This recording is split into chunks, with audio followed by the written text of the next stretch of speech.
Let's get it, man. All right, first topic. We got to kick it off with the Lakers and the Pelicans. Now, the Lakers and the Pelicans played 4 times this year. Out of 3 out of 4 times, the Lakers kind of won by a large margin. All right, but the Pelicans did get a game off, and this is different stakes on the line. So, and the Lakers had just beaten this team badly, literally a couple of days before. So people thought that it would be a different outcome coming into this game, but it wasn't. The Lakers still won the game, and they advanced to the playoffs to play the Denver Nuggets first round, who they got swept by last year. They didn't duck no smoke. So, AJ, let's react to that game. Tell me what you think about that game yesterday. Man, I think we went in there and did what we had to do. I mean, does it make me more optimistic about our matchup with the Nuggets? Maybe if we blew them out, maybe. But overall, look, I'm happy we got the dub. I'm happy we got out of the game, with our health intact, because that's always a big thing with Anthony Davis and LeBron, especially AD was coming into the game with like some type of back spasm issue. So I'm happy we got out of the game clean, no issues. Zion gave us problems. He stay in the game. Who knows how that game ends? I still feel like we pull out the win, but he gave us like 40 and was on pace for probably 45, 46. He tied the game up before he went out with, I think, some type of knee soreness or something along those lines. But they played well. They just couldn't hit shots from the outside. They couldn't space the floor. That's what it came down to. CJ McCollum, who's actually one of my low-key favorite players in the league. He just played terrible. Couldn't get a shot to fall. He looked like pretty much Clay last night almost, except I think he got at least one bucket. So he was out there struggling. B.I. played decent. I think he could have played a little bit better. He started hot and then kind of cooled off on the end of the game with like 11 points. But it was a Zion show for the most part. Zion was really the only one getting buckets. I know Murphy was hitting shots from like half court. He tried to, imitate Dame here and there. But outside of that, I mean, it was really just a Zion show. Without him, it was a no-go. And honestly, we had a really good setup for him most games. We just put Bron on him. Bron give him space to do whatever he want to do. And Bron was able to limit him. But this game, they started to do the switch with LeBron and AD, and they was searching for that AD and Zion matchup. And every time they got it, they attacked it, which I don't know how I feel about it. I know Zion is an interesting matchup, though. Like, I know, especially for a guy like AD who's kind of small, or not small, but kind of skinny. A guy like Zion who's just, buff, muscular, boss. He running through cats like AD to get buckets, and that's pretty much what he did every time they got that switch. So, again, it doesn't make me super optimistic because I did end up seeing some fourth quarter issues that I saw all postseason last year, where we taking bad shots, we can't get good shots to fall.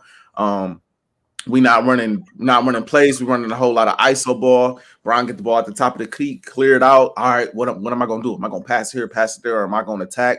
And he always waits to the last 3 seconds on the shot clock to make a split decision, and it's very frustrating to watch. And we all know the Nuggets, man. They go to Jokic in the clutch, and they already know where they're going with the ball before they even start. And push come to shove, Jokic will get the bucket. So it don't make me super optimistic. But I'm happy we're here because, like I said to start the show, I wasn't optimistic we'd make it. I thought if we finished as a 9th or a 10th seed, we wouldn't make it because I didn't trust us to win 2 games to get in. But as a 7th or 8th seed, I'm like, I don't think we're going to lose back-to-back games either. So, Bron undefeated. Lakers undefeated in play. I like what I see for the most part. All right, J-Mo. Yeah, man, it was a great game yesterday, man. Before I start, shout out to Jose Alvarado, man. I love Alvarado, man. I always think about that Peyton Pritchard argument had with Javon about small guards not being able to stay on the court because of defense. And Alvarado just crushes that narrative every time, bro. He's in the game, in the clutch. There's times when he gets switched on LeBron. It was one time they passed the ball to AD in the paint, and Alvarado blocked it. But AD got the rebound, went right back up. But I'm just saying, the fact that he's down there, I just love Alvarado, man. And Brandon Ingram. Look, I know the Pelicans can look good here and there. I mean, I don't watch the Pelicans closely, but from the outside looking in, it seems like Brandon Ingram looks great when Zion's not there. And Zion might look his best when Brandon Ingram's not there. I don't really see them looking great together often. Me personally, I could be wrong, but I don't see or hear about them looking great together. I just think about what they could be. I just hear about what they could be. Brandon Ingram just didn't have a good game. And At first, I was kind of skeptical about Willie Green's decision to not play him in the fourth quarter like that. But as the game went on, I'm like, it was the right decision. He was not having a good game. Um, he's not a shooter, a 3-point shooter, so there's no reason to keep him out there to stretch the floor. It's not like he's just one of the best defenders on the team. So if he's not impacting the game offensively with his mid-range jumper and with his passing like he normally does, I guess to keep him off the floor, because it worked. They came back. Even when Zion went to the bench, they kept it close, got some stops and got some buckets while Zion and Brandon Ingram was on the bench. So but you can totally see the difference in the game. When Zion went out, they looked bad. Zion came right back in. They went on a run instantly. Like you said, Zion was going right at AD's chest. He does that with AD, Rudy Gobert, anybody else that got a smaller frame and is taller than him. He go right at their chest and lay the ball up. And his second jump is better than his first jump. He'll miss the shot and then have a 50-inch vertical on the second jump to get the rebound. Yeah. Like it's like a pogo stick. He crazy, man. And it was nice to see Zion get after it on defense too. I haven't really seen too many instances where he, sits down in the chair and straps up on defense. There's a couple times he's sliding with LeBron. I felt like it was a lot of times he could have let LeBron go and just blocked it from behind like LeBron does. I felt like there's a lot of times that he could do that. I feel like if Zion gets more tenacious on the defensive end as a rim protector and as a big body in that paint, that would go a long way with his game. But yeah, LeBron didn't shoot great either, but he controlled the game, when he needed to. But like you said, when the Pelicans went on that run, AJ, LeBron's supposed to, all right, chill out, y'all. But LeBron was feeding into it, let him get a little closer, then he calmed everything down. So you're right about that. The Lakers can't get carried away. And, while another team is making a run, instead of settling down, they can get carried away trying to match the energy of the run instead of just going back to what they normally do. CJ shot terribly. He was there. He showed up. Don't get me wrong. He was there. But he just could not get none of his looks to fall. He had some great looks in the beginning of the game. Then in the third quarter, I seen a few looks that he forced. You could tell it was out of frustration because he couldn't get no shot to fall. And yeah, man, the Lakers just outplayed them down the stretch because the basketball's a game of runs. So Lakers went up. We didn't know, but as a professional team, you don't disrespect them. So you kind of figured the Pelicans will make a run too. They made their run, and the Lakers, withstood the run. So people thought they was ducking smoke.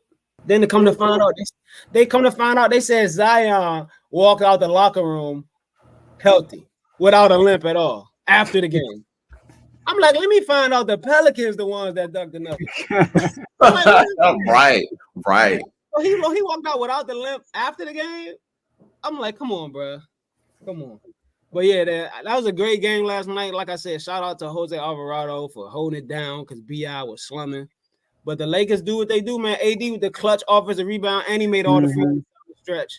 I also want to show some love to AD for playing. How many games he played? He played over 70 games. I think he played 70 games. 76, somewhere around there. Yeah. So I want to throw that in there. Shout out to AD for that, man. But yeah, that was a great game. Yeah, man. The Lakers did what they supposed to do. I picked the Lakers to win the close game. I felt like if the Pelicans were going to win this game, they got to out-rebound the Lakers, which they did. But they got to shoot, like I said, 45% from three. These dudes shot 30%, and the Lakers shot 40% from three. If CJ played a good game, they win probably. Like CJ, like you said, was 4 from 15, 1 for 9 from three. Brandon Ingram was 4 from 12. Brandon Ingram kept picking up his dribble. Like in the beginning of the game, he had good rhythm, in my opinion. But like as the game went on, I felt like he was out of sync. Like he was thrown off. Like it was like 3 possessions when he just picked up his dribble and he just looking for somebody. And he threw an errant pass to Zion. Like he just didn't look like he was here, And CJ McCollum, man, I mean, he just was off. Like you said, he was definitely off. But shout out to the Lakers, man. I want to get shout out to Taurean Prince, Rui Hachimura, Gabe Vincent, and Austin Reeves. Those are the ones who and D'Lo. D'Lo had a hot first half. Oh my gosh! I mean, he had 15 in the first quarter, something like that. He went crazy. He couldn't make a shot for run to that dagger 3 in the fourth quarter in the second half. But Taurean Prince, he had that key block. I feel like was a huge momentum de-escalator, right? Like I think I think Zion about to get a dunk or not a dunk, but Zion layup on the left he side. about to get another layup, and then he just came out of nowhere and blocked it, you know. And then Rui Hachimura, man, I mean, he's so efficient. I feel like he's Yeah. always in the right spots. Like that mid-range jumper he got is like automatic. He's like what 6'8", 6'9", probably 6'10". How tall is he? I don't know, but I think he like 6'9". yeah, tall. He can't block a shot, and then for some reason, when the ball movement with the Lakers, he's always open for three, wide open. Austin Reeves continue to play well. I feel like in the fourth quarter, it's gonna sound crazy, but you know, if you're gonna run it through LeBron, run a pick and roll. LeBron was literally trying to go ISO with dudes down the stretch. In the fourth quarter, LeBron was 1 for 8 in the fourth quarter. It was terrible. You know, like he like y'all often staggering out like that because of that. Kind of let them back in the game.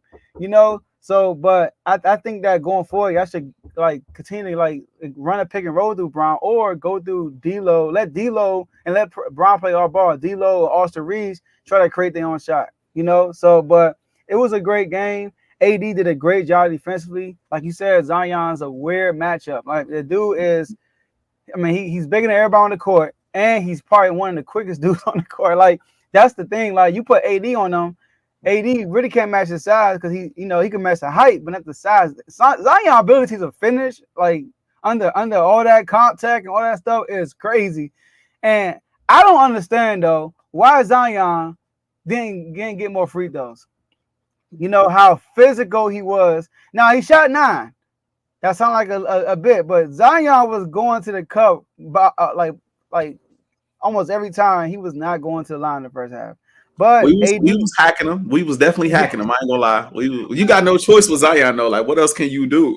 Like, and what here's else the can thing. you do? I'm cool with it. It's playoff basketball, but it was calling. Come on, where your boy LeBron at? LeBron shot. How many free throws LeBron shot 10 free throws. He was 10 for 10. Shout out to LeBron. He shot more free throws than Zion. You know, so I don't know. You see that But one was he tried to take Zion baseline and then they called a foul. Zion said, "Come on, ref. Yeah. Come on. yeah, man. Like He's been in the league 20 years, ref, but come on." hey, Zion face expressions be so funny, bro. Man. But yeah, but it was a great game, man. Lakers, you got Denver. Got Denver. So Look, I do want to say this. I want to say this real quick before because I do gotta get out here for work. But I want to say this real quick about the Nuggets. First off, we're not getting swept this year. I want to say that. As my fiance looks at me like, "You sure?" He was just talking to me yesterday, like last night, like now when they start losing, don't get mad because you already know what's gonna happen. Like, yo, chill. You gotta chill. But listen, listen, listen. I don't think we'll get swept this year. Couple things. One, I like the way D'Lo has played for a vast majority of the season. He was terrible last year against Denver, like terrible, like unplayable. You know, we know he's not a defensive ace. He's there for offense to move the ball and to make shots.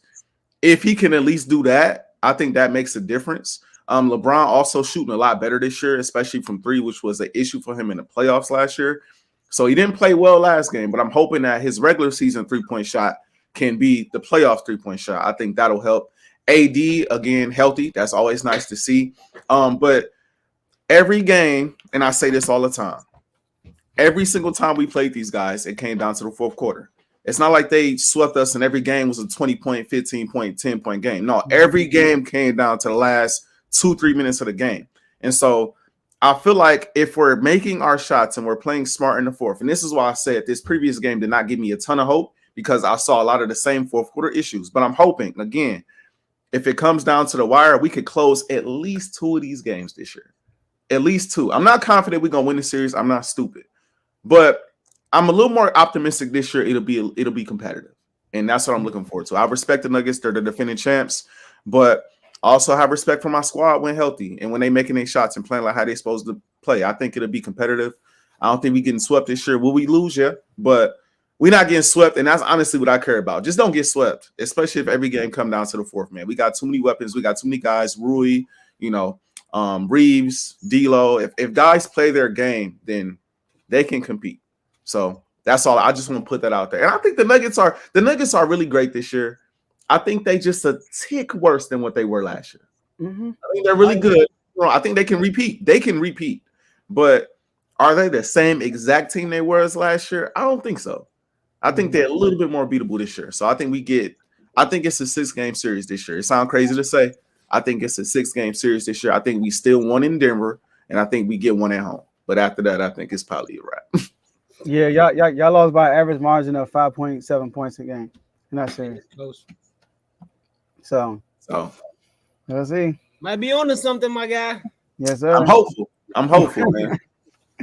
But yes, sir, man. Appreciate you for coming on. You know, like you said, the door's always open. Now we know. Now I know your schedule. You know, now I know how we can get you in for a hot second. You know, and that's exciting news. Yes, sir. Exciting news. But yeah, man. But go ahead. Your last words before you hop off. Oh yeah, y'all make sure y'all tune in to Full Time Out next week, Monday. We got Carl coming on. We got Kev coming on. We doing like a draft special. Oh, I'm about to say you got Carl coming on. It gotta be football talk. Yes, of course. Out of there. Perfect, CTC, everything college with Carl, man, everything. So or Carl talking college. Let me get it right. So yeah, we got him coming on. We got Kev coming on. We doing a draft special. We all three of us are coming up with mock drafts. But since Carl is CTC, his draft is gonna be, or his mock is gonna be the one that's featured the most. And we're gonna kind of debate on picks, debate on trades, debate on what teams need, things of that nature. I'm gonna have all the little bells and whistles, all the little dun, dun, dun, dun, dun, dun, dun. I'm gonna try to have all the bells and whistles so it looked like a real draft and had the little tickers and everything. So y'all make sure y'all stay tuned for that. And also, if we got any Wolves fans, man, 4 Wolves takes, I'll be there recording that today. It should drop either late tonight or early tomorrow morning on the Score North page. So, and last but not least, I just got word last night that I'll be on some of their post-game shows on Flagrant House, which is like big. So y'all make sure y'all stay tuned. I'll be sending out links. So your boy trying to make moves, man. But y'all stay tuned. Y'all stay tuned. And I'll be on. Let's go. Okay, AJ making moves. Let's go. Yeah, we're gonna man. Fine. All right, man. Hey, stay safe, and then man, let us know when you want to come back on. Yes, sir. All right, y'all have a great show. Let's get it. All right. Let's get it, man. J-Mo. Hey, Joe, you know what, Joe? Before you change the next topic, you said that block by Rui, that was Rui, or Torian Prince. Yeah. That was a huge play. Another huge play was when I forgot who passed it to Alvarado on the cut. He tried to kick it to the corner, and D'Lo stole it. You talking about when he could have laid it up? Yeah. Now, I'm not mad at him for not laying it up because it might have got blocked. You know, somebody was chasing him down. He don't jump high, so I'm not mad. He could have kept his little dribble, and I don't know what he could have done, but that turnover was huge because I think was tied up at that time. Yeah, I was about to say, I think that John could have took the lead. That was after Zion got hurt, too. Yep, that was huge. That was a huge bucket they needed. Yeah, man. I mean, hey, it's a game. That's why, in the playoff atmosphere, literally every play counts. You can't take no plays off. Sure. All right, y'all, listen, man. Shout out to AJ once again. Refuse to Lose Sports is a network. So I'm going to go over different shows that we have under the network real quick. All right. Every show I'm going to go over, they have their link in the description section so you can check them out and see what they're all about. First one, Kings Talk with Joe, myself, right? We just did an episode last night. Obviously, post-Warriors Kings game. The Kings eliminate Warriors. We're going to talk about that next. Yes, sir. We here, right? But make sure y'all go check that out, all right? Great episode. I was super excited.